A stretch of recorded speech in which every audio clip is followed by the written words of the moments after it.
बहुजनों के मसीहा। इनके नाम से बहन जी ने जिला बना करके उनको सम्मान देने का काम किया, लेकिन उस जिले का नाम कौन बदला? जोर से बोला करो। एक ओबीसी मुख्यमंत्री ने। और किस समाज से आते छत्रपति साहू जी महाराज? ओबीसी समाज से। ऐसा ही ओबीसी का विकास करेंगे? अरे हमारी योजनाओं को रोका, हमारे महापुरुषों का अपमान किए। इतने नहीं, मेडिकल कॉलेज छत्रपति साहू जी महाराज के नाम से बना, उसको बदलने का काम किए। संत रविदास नगर बना था, भदोही कर दिए। रमाबाई नगर बना था, कानपुर देहात कर दिए। और यहां तक बाबा साहब के नाम से बने जिले को बदल करके भीमनगर को संभल कर दिया। किसने? जोर से बोला करो भाई। समाजवादी ने। मानवर कांसीराम साहब के नाम से बने जिले को क्या कर दिए? कासगंज। ये पीडीए का विकास करेंगे? तमाम लोग बहुजन समाज पार्टी से भाग करके वहां गए हैं और क्या कहते हैं? पहले नहीं, अब पीडीए का विकास करेंगे। हम लोगों ने इनको सिखा दिया कि पीडीए विकास करेंगे। अभी कल हमारे एक गौरव पाल जी हैं, वो एक बड़े नेता का इंटरव्यू ले रहे थे, हमने सुना है। वो कह रहे थे पहले नहीं, अब विकास करेंगे पीडीए का। अब इनके अंदर मानवर कांसीराम साहब दिखाई पड़ रहे हैं। हमने कहा जिनके अंदर मानवर कांसीराम साहब देख रहे हो, उन्होंने ही मानवर कांसीराम साहब के नाम से बने जिले को मिटा दिया है। कह रहे नहीं, पहले कर रहे थे, अब नहीं करेंगे। अरे पीडीए के नारे के बाद में जब वो सांसद बने हैं, सरकार तो बनी नहीं उनकी कि पीडीए के कितना विकास करेंगे। एक पद था, कौन सा पद था? नेता विरोधी दल। कौन सा पीडीए बन गया भैया? पिछड़ा बन गया क्या? एससी बन गया क्या? मुस्लिम बन गया क्या? अरे कौन से पीडीए विकास करना चाहते हो माननीय नेताजी, ये बता दो। धोखे में ना रहो। मैं इसलिए कह रहा हूं कि गांव गांव की पीडीए पंचायत शुरू हुई है और हमारे लोगों को गुमराह किया जा रहा है। हमें अपने लोग समझाने की जरूरत है। ऐसी गुमराहियत के नाते हम फेल हुए हैं 22 में और 24 में।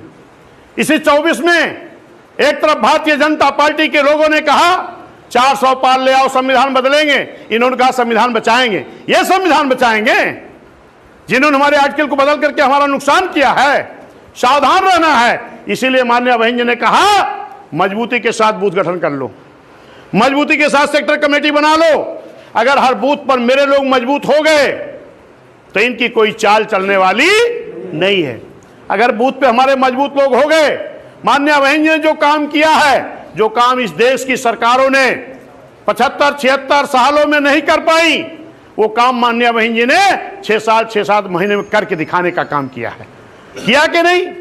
अगर यही काम हमारी बूथ कमेटी, सेक्टर कमेटी के लोग गांव गांव जाकर के बता देंगे कि किस तरह आपके साथ धोखा हो रहा है, किस तरीके बहन जी ने योजनाओं को लागू कराया था, किस तरीके लोगों ने योजनाओं को बंद किया है, अगर ये बताने में सफल हो गए आप, तो आप क्या कोई बूथ हारोगे क्या? बूथ हारोगे क्या? अगर बूथ नहीं हारोगे, अगर बूथ आप जीतते हो तो विधानसभा जीतोगे कि नहीं? और विधानसभा जीतोगे तो मुख्यमंत्री कौन बनेगा? माननीय बहन जी, तमाम लोग कहते हैं कैंडिडेट कौन रहेगा, बोल देना हाथी। कैंडिडेट कौन होगा? वोट कहां देना है, जिताना किसको है, सरकार किसके बनानी? हाथी की। सब कुछ हाथी कह दो। कैंडिडेट जो बहन जी भेजेंगे वो देखा जाएगा। लेकिन हम लोग, हम बहुजन समाज पार्टी के लोग गांव गांव जाकर के चौपाल लगाएंगे, अपने लोगों को समझाएंगे, हाथी के लिए वोट मांगेंगे, हाथी को वोट देंगे, हाथी को जिताएंगे और हाथी की सरकार बनाएंगे। सही है कि नहीं? जिद ठान लो, जिद। क्या जिद करके जाना है? क्या जिद करना है? सरकार बनाना है। अब की 2027 में माननीय बहन जी को मुख्यमंत्री बनाना है, बनाना है, बनाना है, बनाना है। इसकी जिद करके जाना है। समझ गए ना? हे मेरे साथियों, जो प्लानिंग बहन जी दें हम उस पर काम कर ले जाएं बस। अलग से हमको दिमाग नहीं लगाना है, अलग से कोई दिमाग नहीं लगाना है। अभी नारा लगा रहे थे माननीय दिलीप भाई, हमारे सुरेश भाई भी, उसी में एक नारा और जोड़ दो, जिस झंडे में हाथी होगा वही हमारा, जिस झंडे में हाथी होगा, और जोर से, जिस झंडे में हाथी होगा, ये क्योंकि तमाम बहुरूपिये, अभी माननीय बहन जी कुछ दिन पहले बोली थी कि भारतीय जनता पार्टी, कांग्रेस, समाजवादी की पार्टी की तरफ से उनके इशारे पर तमाम लोग बरसाती मेढक की तरह आएंगे। बोला था ना बहन जी ने। हमारे पत्रकारों ने पूछा कि भाई नाम क्या है? हमने कहा बहन जी ने नाम बताया क्या?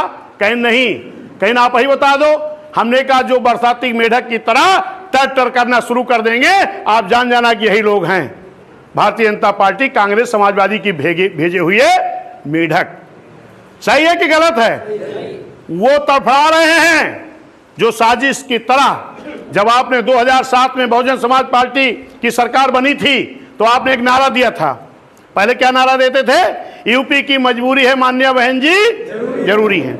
2007 में बिना किसी दल के गठबंधन के पूर्ण बहुमत की सरकार, जनता के गठबंधन के बल पर, एक भाईचारा के बल पर आपने बनाया था ना।